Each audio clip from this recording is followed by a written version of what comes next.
Why am I going to start today's brain science episode by telling you about the Baader-Meinhof Group, which was a West German far-left terrorist group in the 1970s. This political group is fully irrelevant to any modern discussions, and their political positions are totally irrelevant to neuroscience. So what do these domestic terrorists have to do with attention and salience and the front of your brain and synchronicity? And why might you soon hear about the Baader-Meinhof Group again, not for political reasons, but for reasons to do with your own brain? Welcome to Inner Cosmos with me, David Eagleman. I'm a neuroscientist and author at Stanford, and in these episodes, we sail deeply into our 3-pound universe to understand the intersection between how the brain works and how we experience life.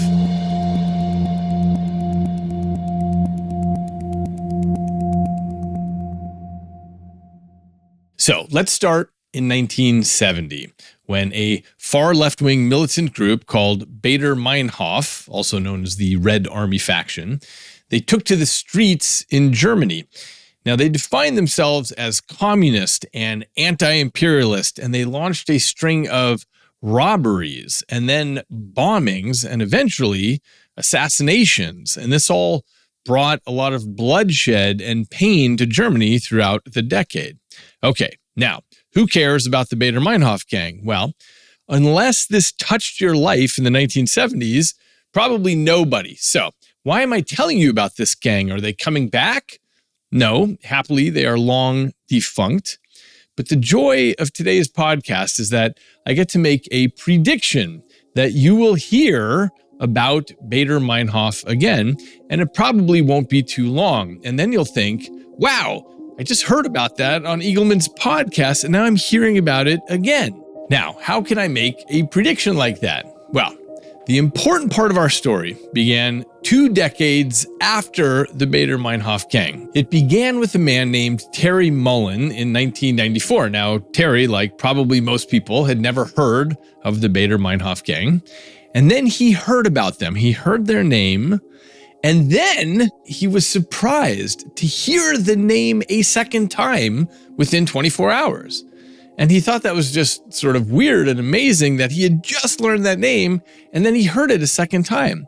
So he informally posted about that on the St. Paul Pioneer Press online discussion board. And others immediately chimed in that they had noticed this general pattern before. There had been times when they had learned a new concept or name, and then they began to see it everywhere. And this phenomenon of learning something new and then seeing it again shortly after, or seeing it all over the place, everyone started chiming in on the discussion board that they had noticed this kind of thing before. So the original poster named this the Baader-Meinhof phenomenon, and it quickly blossomed into a meme, first on the discussion board, then nationally, then internationally. Now, you've probably noticed this in your own life. You see some item or some new term, and then you see it again and again. It's not necessarily something really popular that everyone's talking about, but seemingly something more obscure. Once you've heard of something, you start noticing it everywhere. Like you've just learned a new word when you're totally sure you've never heard before. And then seemingly out of nowhere, you hear it several times in a week. Or maybe you learn about some obscure piece of technology and suddenly it appears elsewhere on your news feed, or your friend mentions it out of the blue. If you chew on this for a second, you'll definitely be able to come up with examples where you learned some new piece of trivia, or you became interested in some new type of shoe. And then suddenly it seems like you encounter that particular fact again, or you see that shoe everywhere you go. That is the Baader-Meinhof phenomenon. A friend recently reported this to me when his wife got pregnant. He started noticing pregnant women everywhere. Suddenly the world was filled with women about to give birth. Where were they all before? And the Baader-Meinhof phenomenon happens to me a lot. It happens that I'm thinking about getting a new vehicle now, so I've been paying more attention to car models on the road around me. And I've spotted a couple of makes and models where I thought, hey, I kind of like that. I've never noticed that vehicle before. And now I'm seeing it everywhere. It makes me feel that these models that I had never seen before, that they're proliferating. They're driving past me in the street. They're parked in my neighborhood. They're featured in a movie I'm watching. The impression is that the universe is echoing what I just learned. Now, as you've probably guessed, because this is a neuroscience podcast, this phenomenon isn't about the universe making things appear more frequently. Instead, it's a quirk of your psychology. You are having the illusion that the frequency has increased. To this end, in 2005, the Stanford linguist Arnold Zwicky gave a more official name to the Baader-Meinhof phenomenon. He coined this the frequency illusion. And that name captures the idea more precisely, even though this remains more widely known by its original meme name. I've also heard this referred to, by the way, as the red car illusion or the blue car effect, meaning that when you start paying attention to red or blue cars, you see them everywhere. But whatever we call it, it's all about the illusion of the frequency of a previously unknown thing increasing. And you can see this in many guises. For example, I've noticed a fascinating conflation between online ads and the Baader-Meinhof effect. It goes like this. A friend is surfing around and spends a moment admiring a new band or a new kitchen item. And then she's surfing around the next day and sees more of these ads for the same thing. So she blames cookies and invasive adware. And yes, of course, this is part of why she's seeing that thing more. But this model of Big Brother can quickly get stretched beyond sensibility when the new item is next noticed on a billboard or overheard in a conversation. People will sometimes make crazy arguments that there's a more devious ad network at play here, but this is simply the Baader-Meinhof phenomenon in action.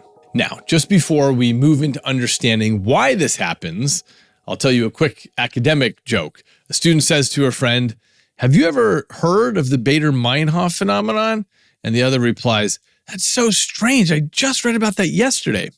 Okay, so we have a sense of what the phenomenon is. And the question we're going to ask today is, why does it occur? Because what we notice and when tells a deeper story about how we engage with the world around us.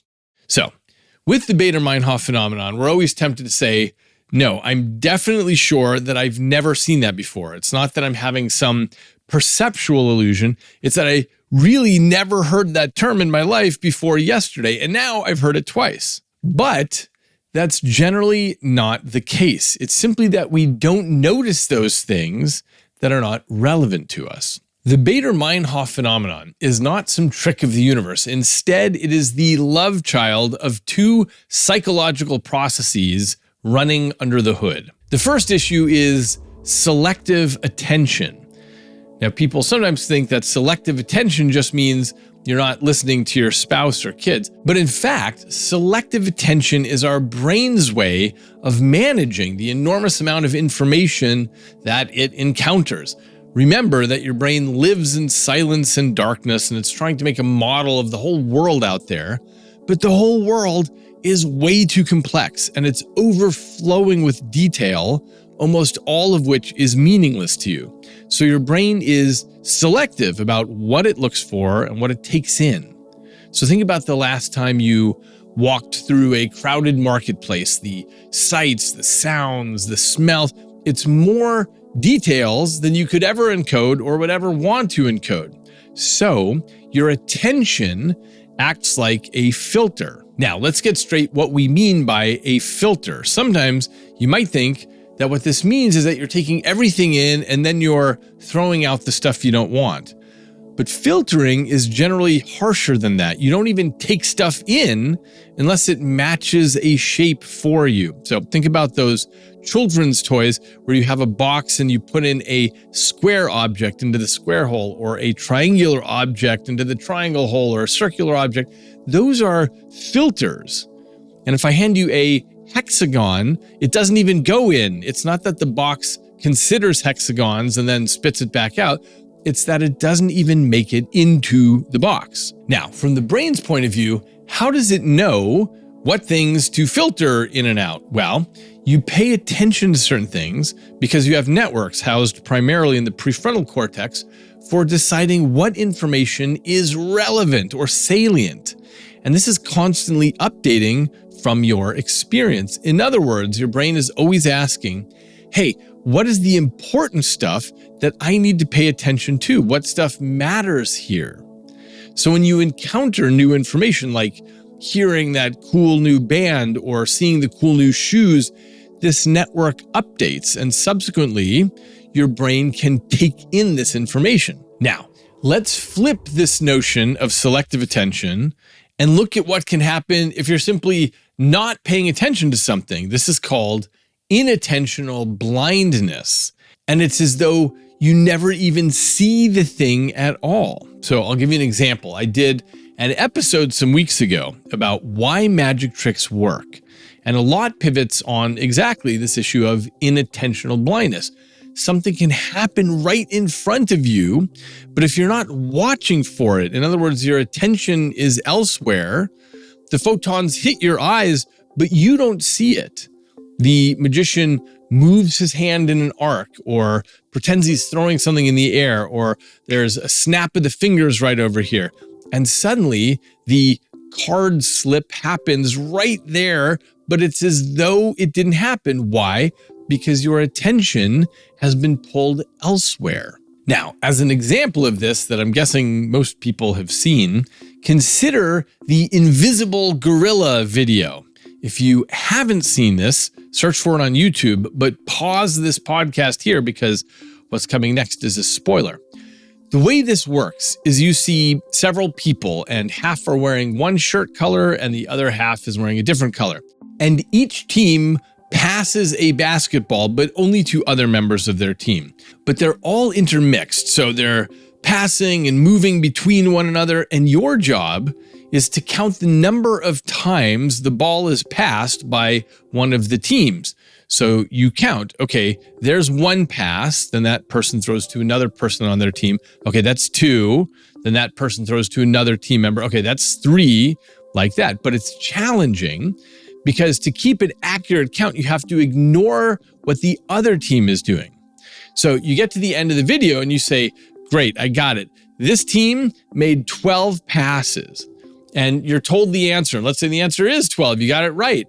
But then you're asked, but did you notice the gorilla? And then the video is shown again, the exact same video. And now you're not counting passes. You're just looking at the big picture. You're watching the video with a different context. And now you see something that blows your mind, which is that a guy in a gorilla suit walks right into the middle of the basketball players, and he turns and faces the camera and thumps his chest, and then he struts out stage left, and all the while the basketball players are just continuing to pass the balls between them. Now, almost everybody doesn't notice the gorilla the first time they watch the video. Why? It's because their attention is so focused on counting the passes. So given that our visual attention is limited, we miss the things that we're not specifically focused on. And this is why it's known as inattentional blindness.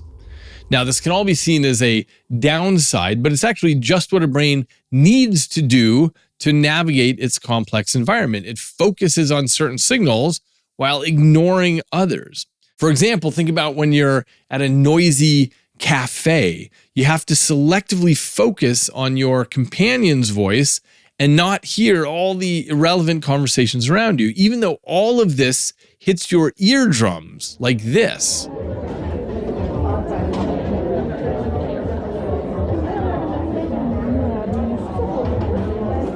But what you attend to is this. Hi, can I get you something? So it's obviously very useful to be able to selectively attend because the world is a cacophonous flood, and selective attention allows us to zoom in on the signals of interest. I'm just going to take a 1-second tangent to give you a sense of something here. Some of you know that I spun a company out of my lab called Neuroscience, and in this company, we make a wristband for people who are deaf. And the wristband has a microphone that picks up on the sounds around you, and then it turns those sounds into patterns of vibration on the skin. So it's doing what your inner ear, your cochlea, is doing. We're just transferring that job to the skin. Now, here's what I wanted to touch on.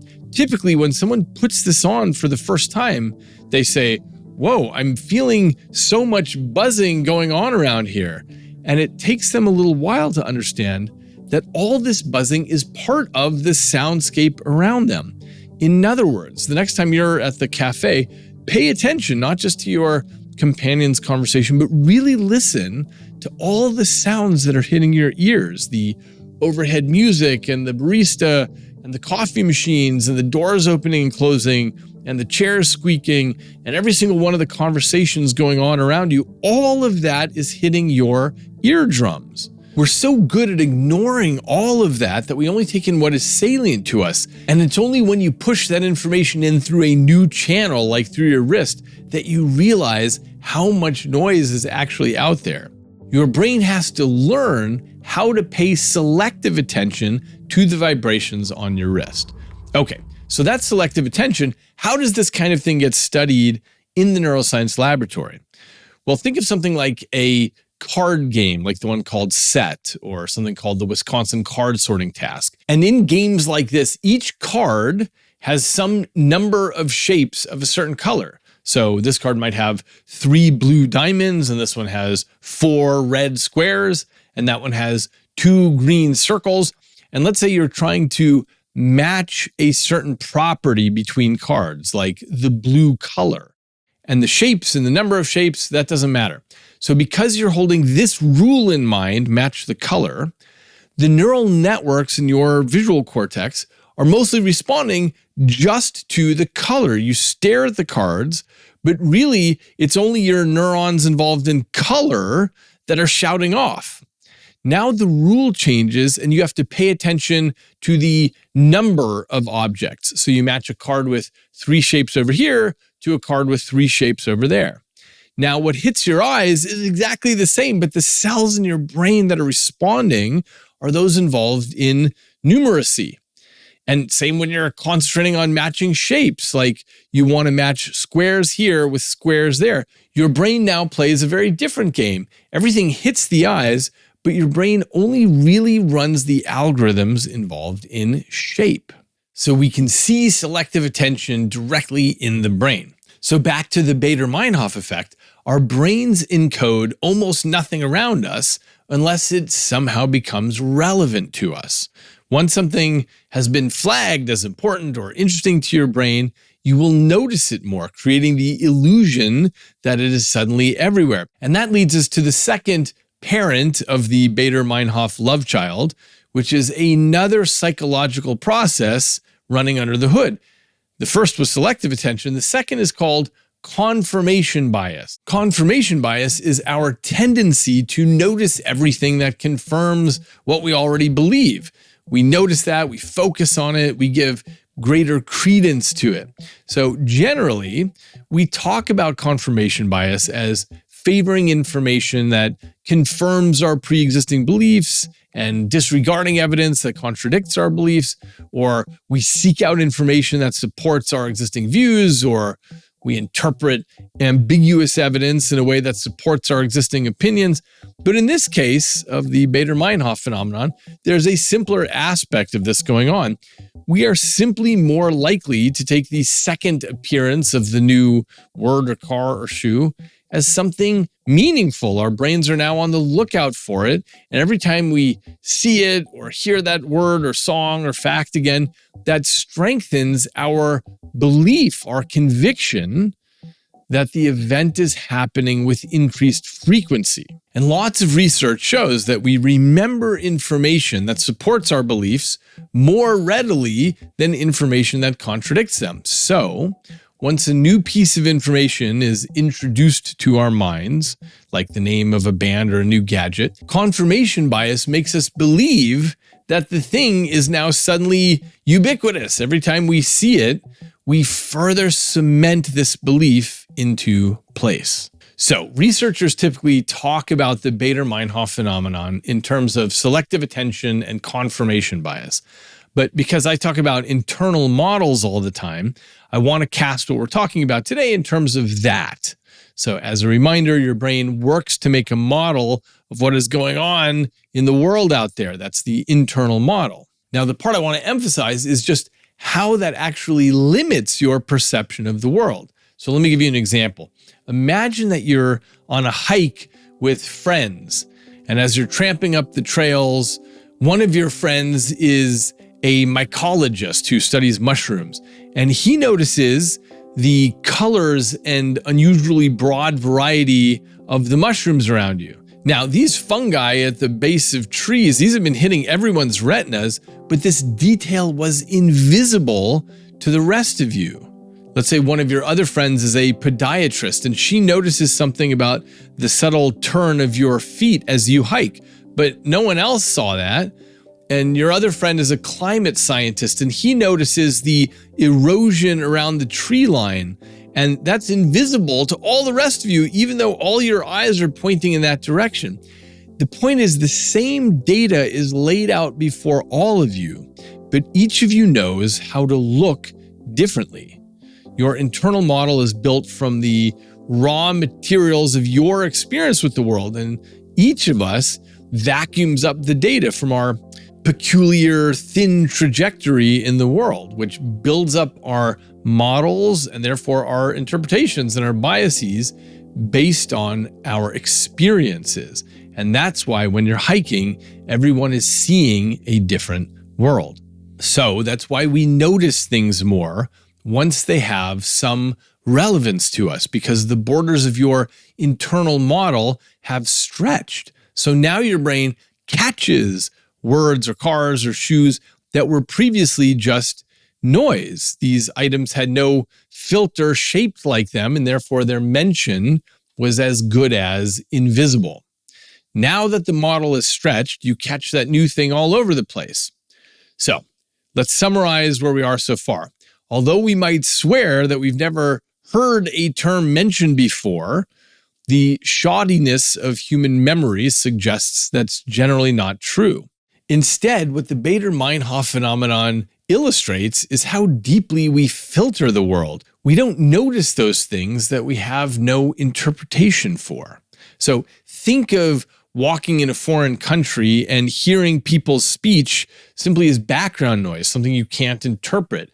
If you then learn a single word, like the word for good or for sorry or for thanks, then that constantly jumps out of the conversation to your ears. Why? Because you can now interpret it. It's not that people are saying it more often. It's that you've finally figured out how to listen for it. As you better model the world, the more you catch. So even though you may think you never heard of this 1970s German domestic terrorist group before, you presumably have, but you were busy with the other things of salience in your life, and it just didn't register. You were counting basketball passes and missed this gorilla. If you don't have a model for things, you just don't catch them. Now, the fascinating thing about the Baader-Meinhof phenomenon is that it shows up in lots of ways. Once your attention is drawn to something, some words, some car, some shoes, it seems to you to be everywhere. And the linguist that I mentioned before, Arnold Zwicky, points out that there are several special cases of this. For example, one is called the Outgroup illusion. And this is where there's some characteristic of a group who you don't like, and you start seeing that characteristic more often. So, for example, imagine that there are two groups who live on opposite sides of the track, the Augustinians and the Justinians. So let's say you're an Augustinian, and you think the Justinians are very selfish. So then anytime some Justinian happens to act selfishly, you're noticing that. Just like you would notice the new word or the shoes or the car, your confirmation bias says, yes, I knew that was true about those guys. But presumably you don't notice as diligently the equivalent behaviors in your own group. And on the other side of the tracks, the Justinians look at the Augustinians and think they are very immoral. So whenever an Augustinian behaves poorly, a version of the Baader-Meinhof phenomenon takes place here. And it seems like this is a characteristic that is seen a whole lot in those Augustinians. And of course, the Justinians will tend to notice less when immoral behavior happens in their own group, because their internal models suggest, like everybody's internal models, that their in-group generally behaves well, behaves within certain moral boundaries. But that out-group, they are capable of anything. Now, relatedly, there was a paper a couple of years ago out of Duke University where they showed that if there's some group that you feel is threatening to you, they seem more populous, as in there seem to be more of them, presumably because your internal model is noticing them more. Look, there's one on the sidewalk, there's one in the clothing store, there's one in that restaurant. So just like the Baader-Meinhof phenomenon, your estimates are off based on the details of your internal model. Why does this happen? Because you're not noticing the groups that you're not threatened by. You're noticing those individuals who belong to the group that you attend to. Now, by the way, this doesn't always need to be groups that you're threatened by or you dislike. This can generally happen with anything you notice about groups that are not your own. As one example, Zwicky also points out that some people who speak English in one country notice things about English speakers in another country. One example is the double use of the word is. For example, someone says, the thing is that blah, blah, blah. So speakers of different English dialects, like Australian or Irish or British or American, will say that they notice that other speakers use the double is, but that their own country does not do this. But it turns out that's generally not true. It's simply that you can notice things more easily that you take to be features of this other group that you think are unusual or exotic features, and you notice them all the time, while in fact, it is just as common in your own group. And all this is consistent with the fact that we as humans are pattern imposers. We try to capture the world not by writing down every megabyte of data like a computer would, but instead by summarizing situations into patterns that we can recognize. And one of the ways we can see this is in how brains will impose patterns onto random noise. I talked about this in previous episodes, for example, about faces. It's so trivially easy for us to see faces all around us because faces carry enormous social information, and we are highly pre-programmed to spot faces. And that's why you see a face in the electrical outlet in your wall, or in the burn marks of a piece of toast, or on the face of the moon. Anything that even vaguely resembles two eyes and the line down and a line across will generally trigger your attention because your brain thinks there is a face out there. And for reasons of threat or opportunity, it really cares about that. Now, in the visual domain, we call this pareidolia, but this is a subset of a more general phenomenon called apophenia, which just refers to imposing patterns on noisy data. For example, participants in the lab will impose voices onto random noise. And in other studies, investors tend to see trends and patterns in stock prices that are essentially random, and that leads to overconfidence in predicting future stock movements. And this is exactly what happens to us all the time. We erroneously detect patterns. One particularly egregious example of this is when people claim that they have good or bad red light karma or parking karma. Now, I don't need to tell you that there is no such thing. The electronics underlying the city traffic department does not keep a light green or red for you, nor, as far as we can tell, are those electronics influenced by any sort of deity to help you at the expense of others to make a green light. No matter how much your deity likes you, he presumably doesn't manipulate the electronics underlying your local city traffic department, and certainly none of the engineers who work there have ever noticed an anomaly. And it's the same with your parking. Your deity, although a fan of yours, does not force a close Parker to leave the mall because he sees that you're coming. Nonetheless, we impose patterns, and if you have 3 lucky lights in a row or 3 lucky parking spots, then you start to feel like there's something larger than you happening here. Okay, so we've been talking about the Baader-Meinhof phenomenon and the details of our psychology like selective attention or confirmation bias. So now let's zoom out to the big picture of how the quirks of our psychology craft, in part, how we navigate our lives. And we can get into this by asking, how does a simple psychological phenomenon touch on profound philosophical ideas and artistic expression? And this matters because the Baader-Meinhof phenomenon isn't just about noticing something frequently after first encountering it. It's about how those repeated encounters feel surprising, almost like they are signaling something significant. So some decades ago, the Swiss psychoanalyst Carl Jung proposed this concept of synchronicity, when events seem meaningfully related, like you are thinking about an old friend that you haven't spoken to in a long time, and just as you're reminiscing about him, your phone rings, and it's that friend calling you out of the blue. This unexpected coincidence where the inner thought and external event line up in a meaningful way, this is what Jung meant by synchronicity. And lots of people see these coinciding events or random encounters and they say, look, there must be a deeper cosmic pattern here. There's something I'm meant to notice. Now, this is a poetic thought, and the notions of serendipity and coincidence often show up in books and poetry.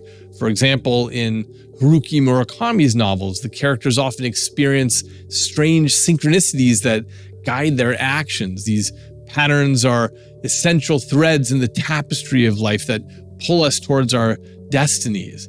And poets like Charles Baudelaire or T.S. Eliot, they explore these themes of fate and coincidence and the search for signs and the chaos of urban life. But while this universe we live in is certainly much bigger than us and still full of mysteries, this is a good example of the way that our own psychological peculiarities might lead us to bark up the wrong trees. What simple psychological phenomenon like the Baader-Meinhof effect expose for us is the way that idiosyncrasies of our minds determine the way we interpret the world, both on a daily basis and in our literature. What we see in the Baader-Meinhof phenomenon, which is a result of selective attention and confirmation bias, often convinces us of synchronicity in the universe when we're just seeing the exhaust of our own engines. So our literature gets shaped by the details of our psychology. If you can imagine an alien civilization that maybe has their own quirks, but doesn't have inattentional blindness and cognitive biases like our own, they might have a very different literature. If Murakami and Baudelaire and Eliot got on a spaceship and went on a book tour to this other planet, they might find that their works aren't so popular because without the particular attentional quirks that we have, the aliens would not find stories about synchronicities so compelling. Like many things in science, understanding the details of our minds gives us a way to pull the camera back just slightly wider than our parochial view of the world so that we can see the ways that we so often seek and impose meaning even when there is none. For the record, I'm not saying life is not full of meaning. It is. I'm only pointing to those places where we can reliably demonstrate that patterns are being erroneously imposed. So what we talked about today was this weird feeling of learning something new and then suddenly noticing it everywhere. In the case of the Baader-Meinhof phenomenon, it is a bias where our attention and then our subsequent recognition are heightened, which leads us to believe that these newly discovered items are occurring more frequently. So, does the Baader-Meinhof effect reveal a deeper spiritual reality in which everything in the universe is connected, or is it merely our minds seeking patterns in the randomness of existence? Asking these questions and chasing down the answers, this improves our understanding of reality and our place within it, because we see that it is less about the objects or the information themselves and more about the intricate dance of attention and memory.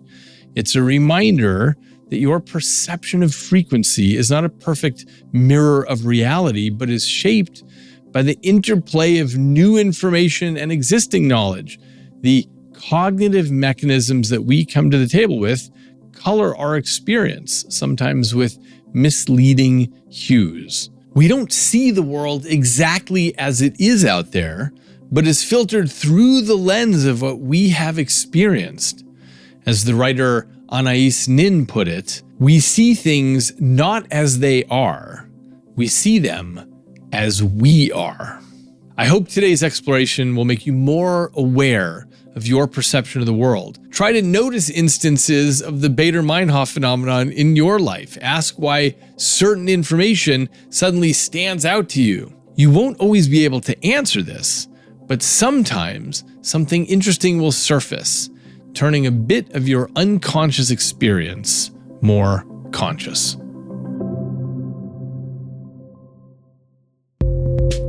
Go to eagleman.com/podcast for more information and to find further reading. Send me an email at podcast@eagleman.com with any questions or discussions. And if this is your first time hearing about the Baader-Meinhof effect, I'm quite sure you'll hear about it again soon. Pop me a note when you do. And check out and subscribe to Inner Cosmos on YouTube for videos of each episode and to leave comments. Until next time, I'm David Eagleman, and thank you for joining me here in the Inner Cosmos.